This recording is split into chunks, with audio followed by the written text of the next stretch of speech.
दादूमान नदीम शान की रिपोर्ट शामिल कंदासीं त दादू के ए सेक्शन पुलिस दादू मोरो रोड ते कार्रवाई कंदे इंसानी ज़िंदगी लाइ हानिकार वॾे मिक़दार में गैर मयारी खाजो तेल हथ करे वरितो आहे।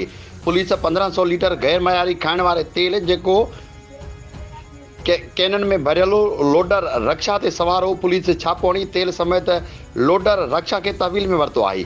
दादू के ए सेक्शन थाने की पुलिस मदियत में केस दाखिल किया वियो आहे। ॿिए तरफ़ अंजुमन ताजरान पाकिस्तान ज़िले दादू के सदर हाजी गुलहसन पंवर दादू के ए सेक्शन थाने ते पहुची ॿियनि शहरनि वापारियुनि सां पंहिंजे तंज़ीमी अॻुवाण सां गॾिजाणी करे दादू के ए सेक्शन पुलिस ख़िलाफ़ थाने ते एहतजाज कियो आहे। उन मौक़े ते वापारी अॻुवाणी जो चवणु आहे त पुलिस पारां हथ कयल खाजरो तेल ख़राब न आहे, जंहिंजो असां वटि फूड अथॉरिटी लेटर पिणु मौजूदु आहे, पर दादू पुलिस रिश्वत अहिड़ियूं कार्रवाइयूं रोज़ाना जे बुनियाद ते करे लखे रुपया कमाए पई।